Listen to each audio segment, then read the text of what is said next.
Hey, everybody, welcome. It's so great to have all of you tune us in and turn us on. Write your own horoscope, follow the stars, design your destiny, part two with Jane Struthers. Look, I've asked Jane to come back. And why is that? Three things have happened this year. One is you all have said to us, can you please do more on astrology, at least at the beginning of the year? Can we talk about both esoteric, soul path? Can we talk about what the different forms of astrology are? Can you talk about how we look ahead and how the signs and the houses? So based on that, we've done a number of shows, but the one show that we did that had to do with you writing your own horoscope was based on this incredible book by Jane Struthers, joining me back here today. Best-selling author, consultant, astrologer, and she teaches people not just about like how do you look at your chart, like what the snapshot of that might be, or the snapshot in the moment of time when you're born, but she also teaches you and me, all of us, how do we look into our future?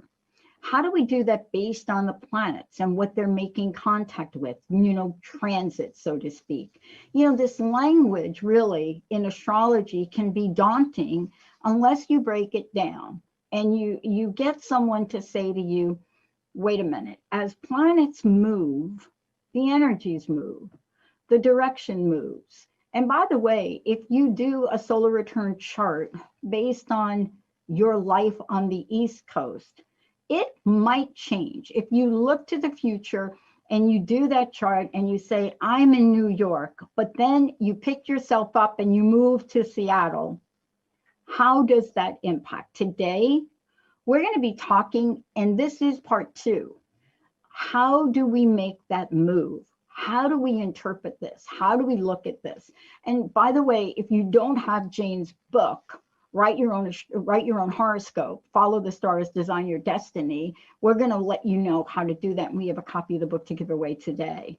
But today's show really, and the invitation for Jane to come back, is about the future, looking ahead, what to know, what not to panic about, and what is it about our future that allows us still, given everything we see, to still have free will. Jane, it's great to have you back.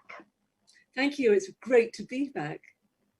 I am one of these people that for a lot of years, and especially here in the Pacific Northwest, I was made aware of more aspects of astrology and knowledge. I'm not sure what it is about the Pacific Northwest, but basically every corner you go to, there's something somewhere that has to do with spirituality, that has to do with looking at the stars. It's an incredible place. It's been the most creative time of my life, really. But yet, I took a break from getting my astrological chart done for about 10 years. But this year, especially, I felt the urge to really take a look at where we are and what's moving in solar return. But for a lot of people, it's important to really get a sense of what this means to look ahead. A lot of times, Jane, this is the misconception I find, the number one misconception that can actually do you really damage, is that we think it's fortune telling. It's not, is it? No, not at all. No, you're looking at what's coming up for you, how it's going to affect you. And it's not a question of thinking, oh, well, if I look at it tomorrow, it's going to be different, as it is might be with fortune telling. Your chart is going to be saying exactly the same thing tomorrow. You might be responding to it differently, and circumstances might have started to shift. But if you've got, say, Pluto bearing down on your sun, it's not going to stop. It's still going to be doing it and teaching you Pluto's lessons. And this is really the part about your book that I love. And I know I've talked about this before, just so all of you that are just tuning in, what I want you to know is, when I say Jane has put together a book and has written a book, what I really want everybody to know, it's an illustrated book. And what I mean by an illustrated book, for those of you that have read every line of everything you could learn about astrology, have you looked at some of the imagery to help you understand it better? And that's really, for me, what was so brilliant about this particular book that Jane put together. We've talked before, Jane, we've talked about the past, we've talked about the present. But as a recap, we're talking about 12 signs, we're talking about houses, right? We're talking about planets, and we're talking about the interaction of all of them. When I say look ahead, and I reference what is called a solar return, it has a particular meaning. Let's tell folks, as we dive into the future view of astrology, let's give folks an idea of what a solar return is about, or things like that.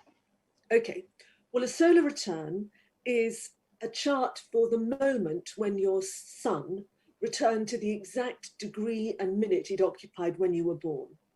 And it gives you a snapshot of the coming year, which is why we wish people a happy birthday. We say many happy returns. Yeah. Even astrology skeptics, when they say that, have no idea that actually they are talking astrology, which I think is quite nice, actually. And so it shows you a snapshot of the coming year, and it's all about, in particular, it's about the sun and the part of the chart that the sun occupies, because of course it's going to be in the same sign and degree that it was in when you were born. So that's not going to tell you anything. But the area of the chart that it occupies, that tells you where you need to be really focusing on in the coming year. So say we're talking about the future. So say it's in your 11th house. The 11th house rules friendships, kindred spirits, hobbies. It also rules hopes and wishes for the future. So if your sun is in the 11th house for your solar return, over the next year, you might find you're making new friends. You might find as well that you are starting to think about things that you would like to happen in your life. And perhaps by thinking of them and visualizing them, you will actually make them manifest if you are interested in the laws of the universe and abundance and so on. So that's just one way that you can look at the solar return. And then it's just telling you so much more, because you need to concentrate as well on the position of the moon in the solar return. And where is that, which house is it in, and which sign is it in? Because it's not going to be in the same, well, it may be in the same sign that it occupied when you were born, which is very significant, because it shows that you're coming back to your natural emotional set your particular emotional setting, if you like to call it that. And it tells you what you're going to be focusing on emotionally in the year ahead. And the ascendant as well. What are you going to be looking at? How are you going to be appearing to the world? How is the world going to see you, as well as how are you going to look at it? And all the planets, actually, in whichever way, the faster moving planets, it's about their sign, because they're moving fast. It's about the bit of the chart they're in. It's about the aspects they make to each other. With the slower moving planets, like particularly Uranus, Neptune, Pluto, they move so much more slowly that they're not going to, the sign is probably not important unless they have just moved signs. Once again, it is the house position and the aspects they make to other planets. And this tells you a whole story about your year ahead. It's fascinating to me. And I'm going to just throw out what somebody said to me. And for those of you out there, if you've got questions for Jane, this is a live call-in show, 1-800-930-2819. So I had a friend of mine make a comment and took a peek at my chart, right? Heard me talk about it on the show a little bit and said, hey, let me take a peek. Now, she has nowhere the knowledge that you have. I mean, I have so many friends that are on the journey to understand astrology more, but she said something interesting to me. And I thought for a minute, let me look closer. She said something like, wow, finally, these signs and planets have moved to the last quadrant on your chart. And I thought, what does that mean? Like to move to the left? So when I looked, it was interesting because not all of them did, but I have three signs, or three, let's just call them, there are 3 points that are all in Sag. My sun is in Sag. And then there are these 4 other things that are in Virgo, in Capricorn. And so what she said is, this is a point of evolution for you. Now, I don't know much about that. I think that what we're all looking for is the meaning of things. Like for me, I got intrigued. What did she mean? Of course, I didn't have time to talk to her. You know, people these days, they text you and then off they go. But I started to think about this more. And you said something interesting at the beginning. I think you said something like solar return comes back to its, the sun comes back to its original sign. These are things that have meaning. Can you give us a review, especially based on your book, on what folks should look for? What should they look for? Is it significant that somebody looks at your chart, Jane, and says, oh my God, you finally evolved. Everything's over here in your 12th, 11th, 10th. I don't know. That like everything's over there. Oh, except that one. But when they make a statement like that, there is a sense of you're moving from maybe at the east to the west, from the north to the south. So for some people, it has meaning. What is your interpretation of these kinds of movements in the chart, especially when you're looking at a solar return? Well, the quadrants, the chart, it's called the quadrants because the chart can be divided into 4 sections, and each of them encompasses 3 houses, and they have a general meaning. And so the first 3 houses are very personal. They're about your appearance, about your money, about the way you communicate with the world. The next 3 houses, 4th, 5th, and 6th, they're starting to become about other people, although they're still quite personal. And then the 7th, 8th, and 9th are about close relationships, about learning from other people. 10th, 11th, 12th are about being out there in the world, although that's interesting, of course, because by the time you get to the 12th house, which is notoriously the most hidden house in the zodiac, you may not want to be quite so exposed. Although I have to say, it is fascinating, and this has got nothing to do with looking at the future, but it is fascinating how many prominent people have major planets in the 12th house. Oh. Right, how does that work? Anyway, so yes, we are all evolving, and the sun represents our true self, and many astrologers say it represents the hero's journey with you as the hero. And so each solar return is the next chapter in your particular adventure or saga, or however you want to call it. And yeah, astrology has, as you say, it has so much more to offer than just, oh, it's Wednesday and the moon is in Virgo, it's a good time to clean your house. It goes so deep, and once you start to learn about it, or just read about it, or have an astrology consultation with somebody, you really begin to understand how it works and what it means for you. And so I would say, if somebody were to say to me, oh, at last you're evolving, I would want to pin them down and say, please, could you explain what you mean? And what's the context of it? Evolving from what to what? And then I might think, am I aware of it yet? Because often I find when I'm as an astrologer talking to a client, I say something and they say, oh yeah, I've felt that for a while now. I didn't know what it was, but I could feel something was coming along. And so have you been aware that you are, that what your friend said? Absolutely.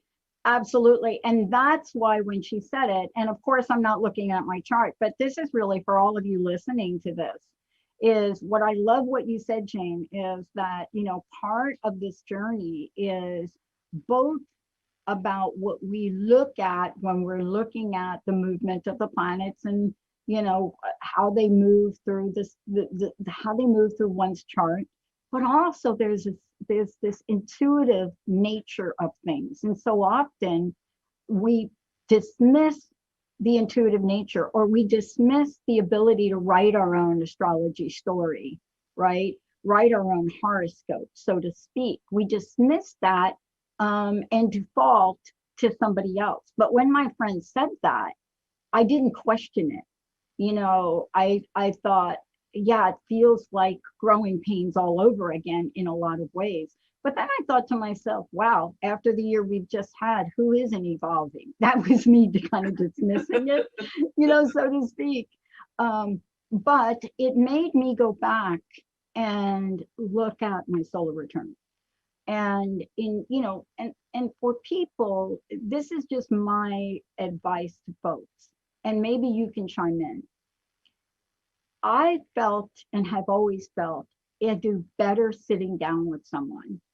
I do much better sitting down with someone and looking at, what does this mean? Perhaps what is the soul chart of this? I do so much better than taking something and saying, oh, this is what somebody else said and they don't even know me. In the book, you're literally, from my interpretation is, you're literally saying to folks, you can learn this. You can write your own horoscope. You can look at what we're talking about, whether it's a natal chart or whether we're talking about the future. You can look at this. And here's the question that came in from one of our listeners, the last show, and I was saving it for this show. And they wanted to ask you this, Jane, even though we didn't get to the future part. They wanted to ask you, as I look at the solar return, that's 1 year, right? As I look at that, what am I looking for? Are there things that will guide me and help me with decision makings? Or when I look at the solar return, are some things predestined in a way that's just the dealt of, that those are the cards I've been dealt. And that was a question from our last show, and here we are talking about it. Right. Well, the cards that you've been dealt, well, in some way, I mean, you're given, I believe that we choose the time we're born, we choose the day we're born, we choose where we're born, because we've got there are the things that are happening to our charts throughout our lives, the transits and various other things that happen to our charts are shaping us and evolving us. So we start off with our original chart and we end up really somebody else who has evolved that chart, and as you were saying, has matured and developed it in many ways. So you could say that anything that happens to your chart, such as, well, for instance, at the moment we've got 6 planets in Aquarius, and so say you've got your sun in Aquarius at, say, let's have a look, 6 Aquarius, which is where Saturn is at the moment. So you could say, all right, so what does Saturn represent when it's coming up to my sun? It might represent feeling lonely, feeling overwhelmed, extra responsibilities, all those sorts of things. And that is the way it's going to be. And there is no way around it. But actually, there always is, because in astrology, there's a huge debate about free will versus destiny and things just being written in stone. But if you think about it, to look at it another way, somebody hands you a sandwich. Well, they've handed you the sandwich, it's in your hand, but it's up to you what you do with it. Do you eat it? Do you put it aside? Do you look at it and think, oh, no way? Right. And so it's equally, if you've got a so-called difficult transit, it's not going to be difficult all the time. And it's not it's so easy in astrology to make it sound as though things are happening to you. Yeah. And in astrology, we have kind of shortcut ways of talking about it, which also makes it sound as though the planets are looking down on you and saying, oh, you haven't done that well. I'm going to really teach you a lesson. And that's actually not the way it works, but I think it's how we feel it does. And so I would say it's always about free will. It's about how you deal out the cards you've been given or you think you've been given. So yes, okay, so you've got Saturn on your sun, you've got masses of work to do, you feel fed up, the light seems to have disappeared, and yet Saturn is saying to you, well, actually, this is about you learning to be stronger, learning to overcome your fears, to become a deeper person, to really work on the foundation of your life and build something. And once you learn that and understand that, then wow, suddenly Saturn is not this awful taskmaster. He's helping you. And that's what I wanted to do in the book, is show the reader that astrology is all about just helping yourself to see what's coming up in your chart. A bit like a weather forecast. Do I take my umbrella or do I take some sun cream? And just work with what you've got and make the very best of it. And you do a great job at that. I was rereading the section of the book today on transits. And, you know, it's a term that most people hear. If you go to someone and get some help on this, you hear the term transits, right? And in the book, you lay it out so clearly, and you talk about the fact that from our vantage point, Earth, each planet, you know, from the sun to Pluto, is continually traveling around our horoscope, right? And a lot of times we use the term transit for a future kind of deal, right? And you talk about the fact that as it does this, you know, the planet moves through each of the 12 houses, right? And so you get this dynamic perspective from the book of things in constant motion, even though when you get a chart, so to speak, it looks static. But the reality is, in a solar return, what does that mean? Does it mean that I'm going from one place to the other? Or does it in fact mean that these things are moving every day, every month? And I think that's the part of the confusion, I think, for people about looking into the future, is understanding that what may be happening this month may not look like what is in a solar return chart. But it all is part of the journey, isn't it? Oh yeah, it's all part of the journey. And the solar return chart is just one way of looking at the journey. It's one window that you look out of, if you like to think of it, on your personal train. And another window, I mean, it shows all the transits, as you were saying, the planets that are continuing to move in the sky and the effect they're having on your chart. But it is just one tool in quite a large toolbox of looking at things. And one of the things I talk about in the book is transits and how to work with them and how to see what they're doing, even if a planet isn't actually aspecting any part of your chart. It's still moving around a part of that chart. And it's moving through a particular house. And it's as though the wallpaper of that house has changed slightly. It's got a new tinge. It's got the original design that you have in your birth chart. And now it's colored as well by something else. So for instance, you've got Venus going through the part of your chart that rules your home, the fourth house, your home and family and what feels comfortable.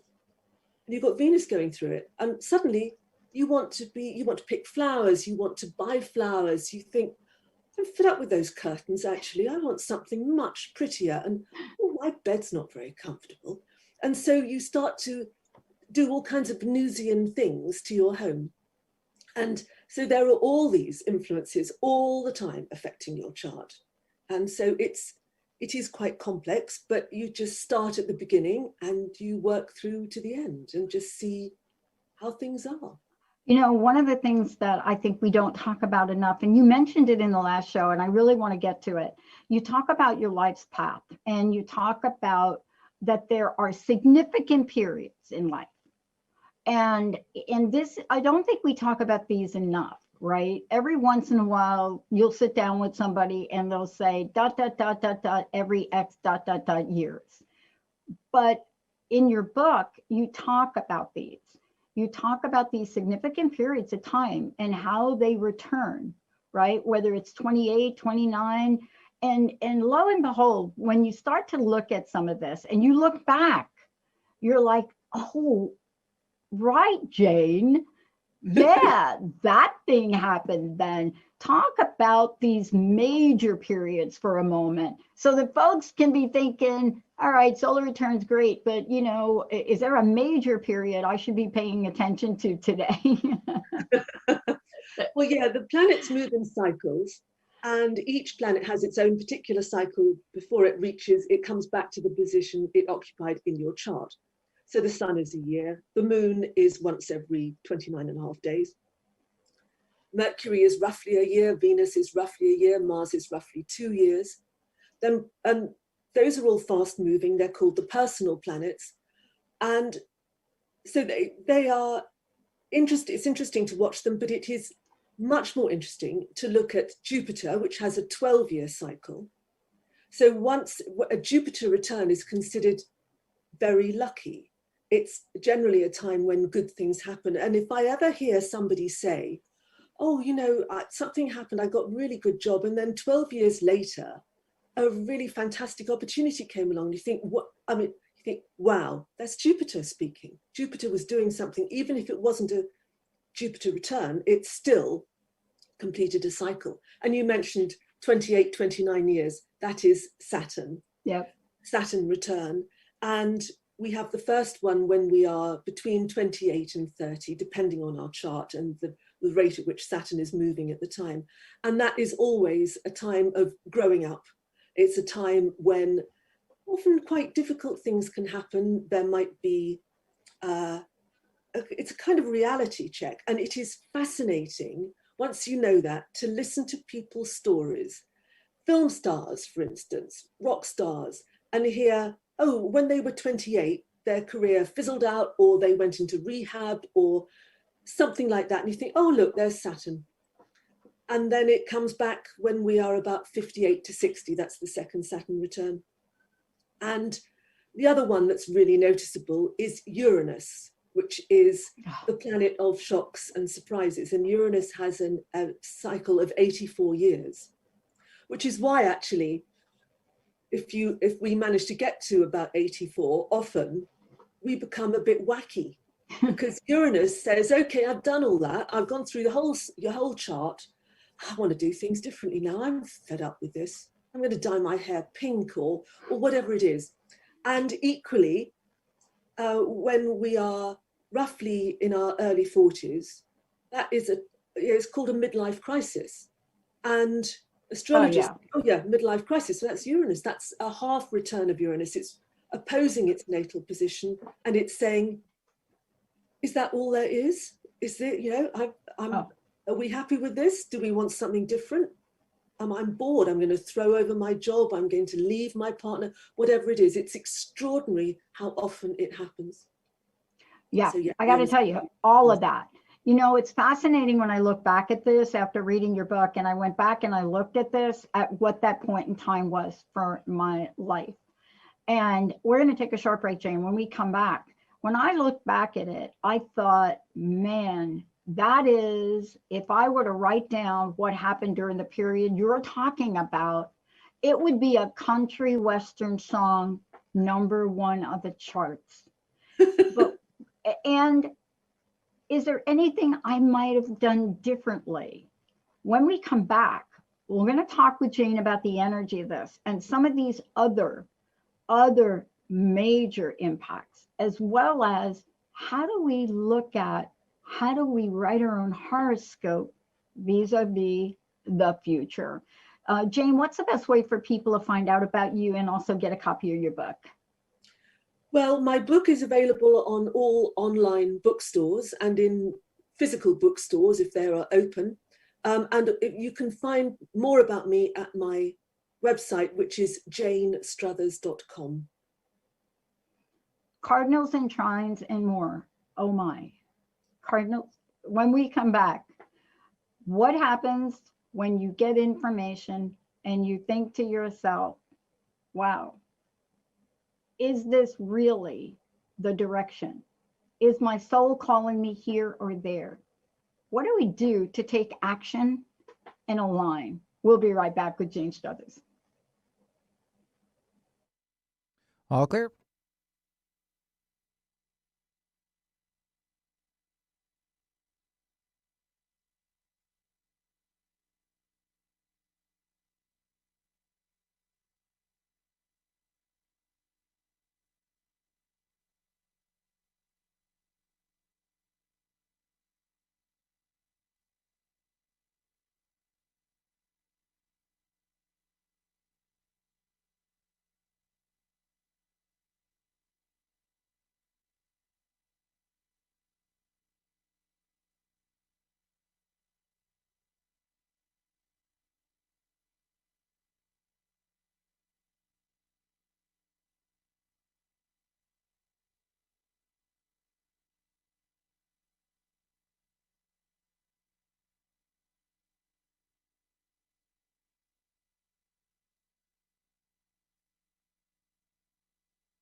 Y'all ready to come back? All right, stand by.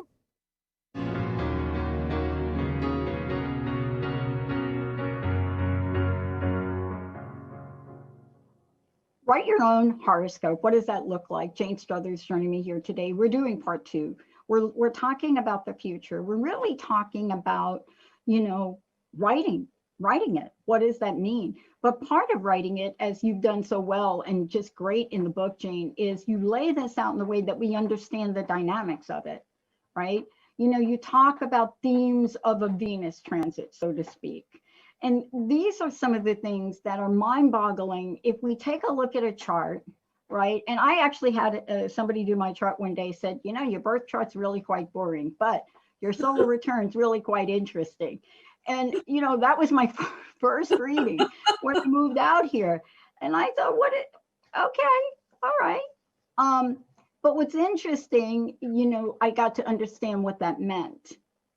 I don't know if my birth chart is boring or not, but I got to understand more about how things move and what they can do, what the influence and impact. I was telling you during the break that age 40, 41, and 42, right around there, 43, 44, the finale.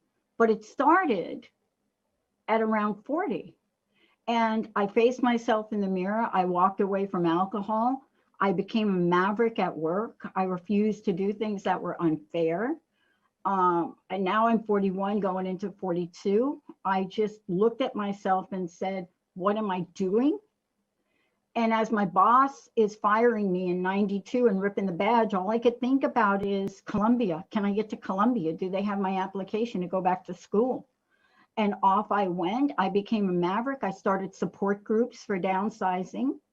Right? I went against the entire grain because back then they didn't just fire you. You had to stay there 3 months and train other people. So today now, when you get downsized, you're out. But back then they didn't.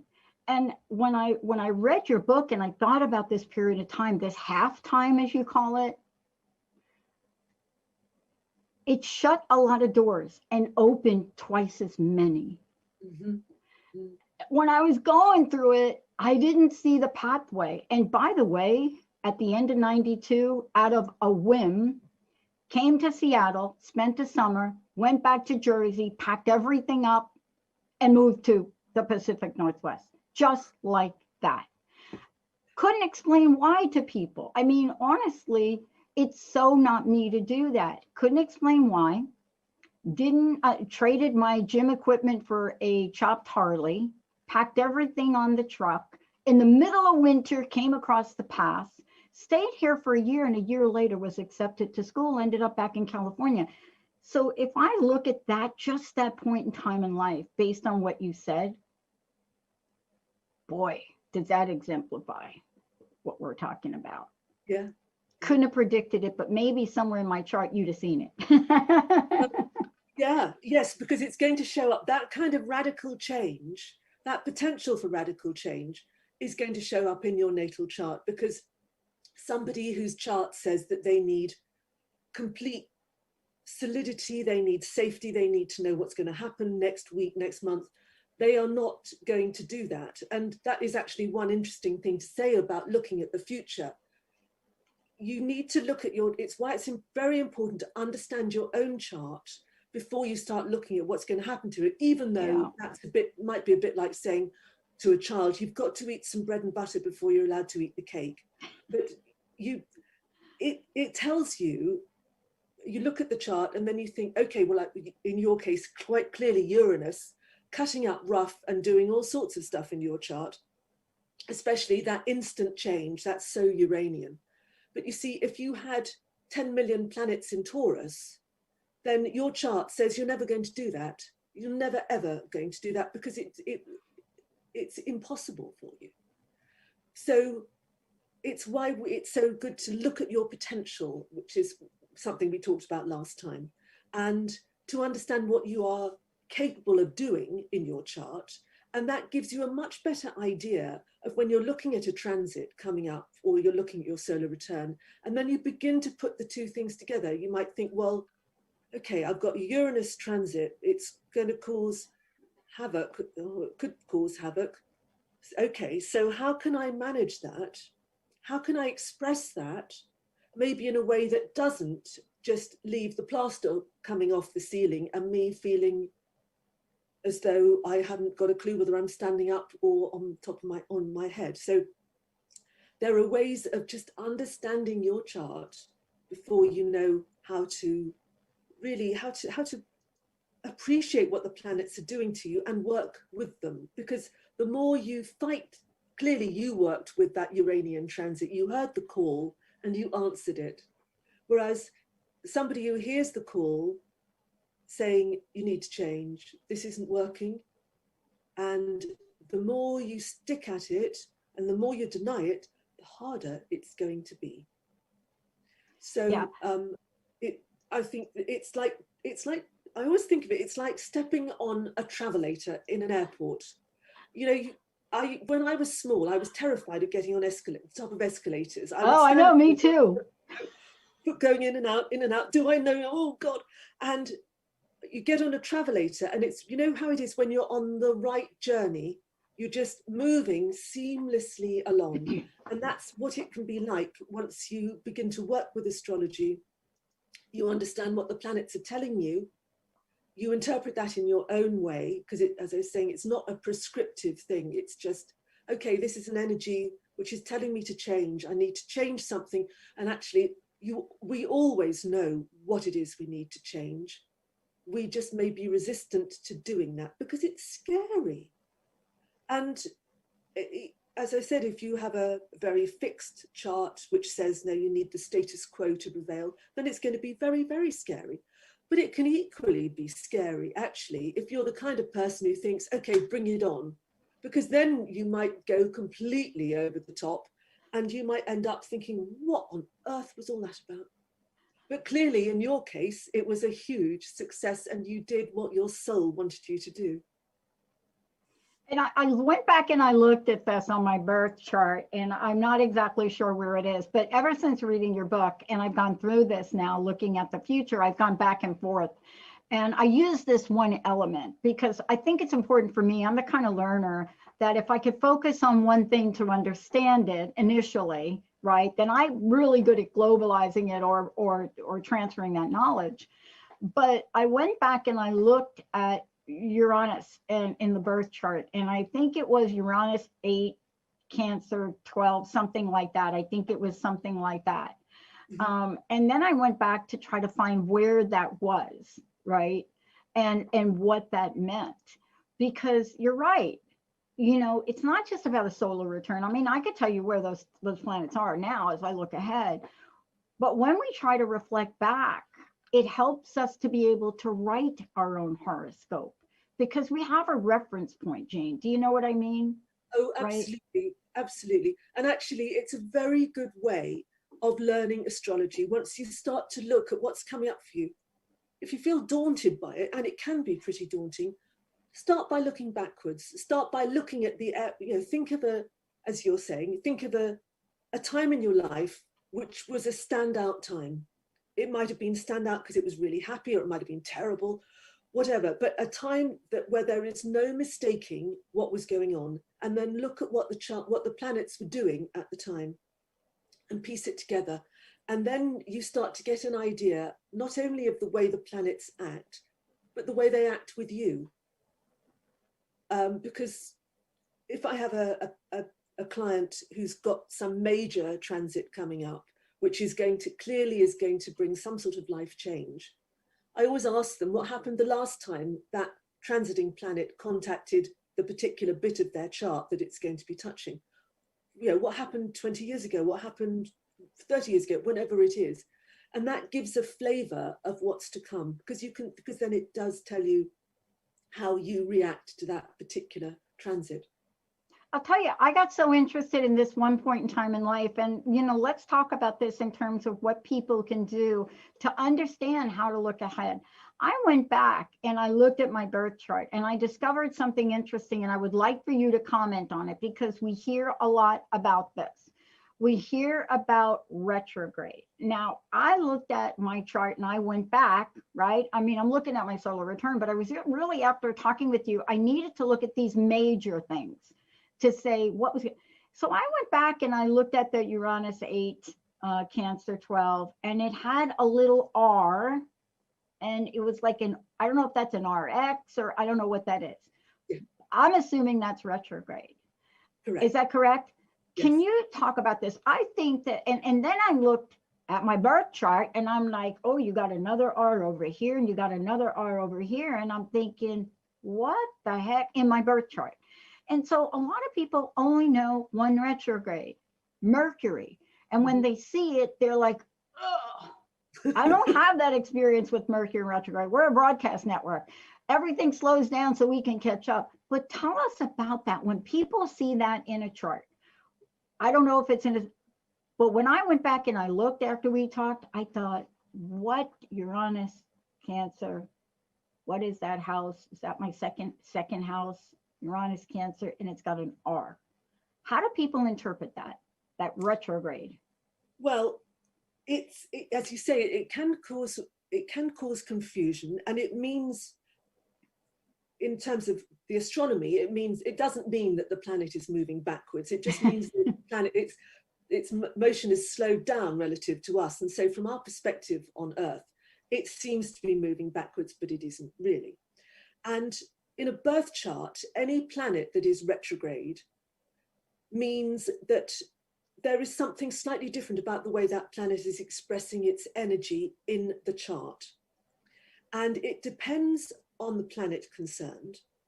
And a lot of astrologers, well, I've heard some astrologers saying, you know, it can all sound a bit doomy, as though something isn't working properly. For instance, if you are born with Mercury retrograde, there can be an awful lot of misunderstanding, as I see it, about that.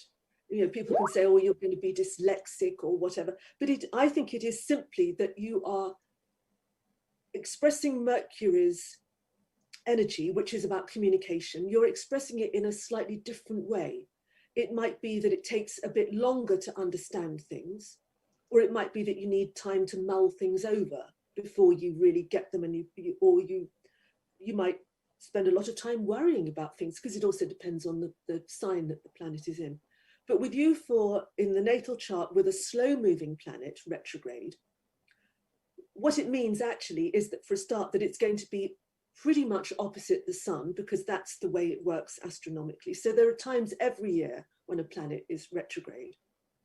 And so huge swathes of the population have these retrograde planets in their charts. And so it's about how you use it. And in many cases with the slow moving planets, I honestly don't think it makes a huge difference. It does with Saturn, but with Uranus retrograde in Cancer, you see, that's an interesting one for a start, because Cancer is the sign of the home.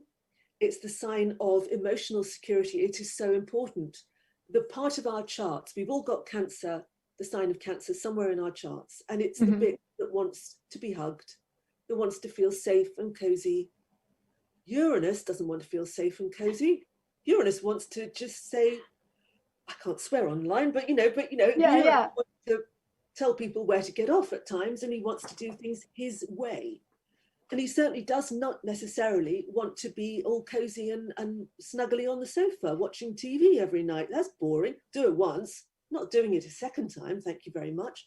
And when it's retrograde, it has an added way of expressing that. So it is a complex thing, retrogrades. It is. But and I have to tell you, I zoomed in on the fact, Jane, that because, I was reading this, I zoomed on the fact that as I look at my solar return, I'm looking at Uranus 7, Taurus 13, and it's got the little R thing back in the second house again. And so what all this is doing, and especially the way that you lay it on the book, it really leads us to want to explore this more. To want to break down all the different parts of a chart and really look at what is going on here? What is the energy of this? That's what I find fascinating about this. And, you know, when you talk about this in the book, and I think the example in the book, that one of the examples is you use themes of a Jupiter transit. Of course, I was locked in on that. And so what does that mean? Themes of a Jupiter transit. And so I associate Jupiter with Sagittarius, right? Mm-hmm. And so I started to read this, and the way that you bring this down, right? The way that you bring this down is you literally help us understand not just this theme, but you help us understand this theme as well as Saturn and the transits and what that means. Isn't it interesting that there's a sense, at least when I talk about my friend in evolution, there's a sense that this is a time for me where some things have to be peeled back and go away in order for other things that I've really wanted to be realized. And that sometimes is a hard message to get. Mm-hmm. Yeah, absolutely. And you've got Taurus rising, haven't you? I think you said last time. Yeah, my birth chart. Yeah.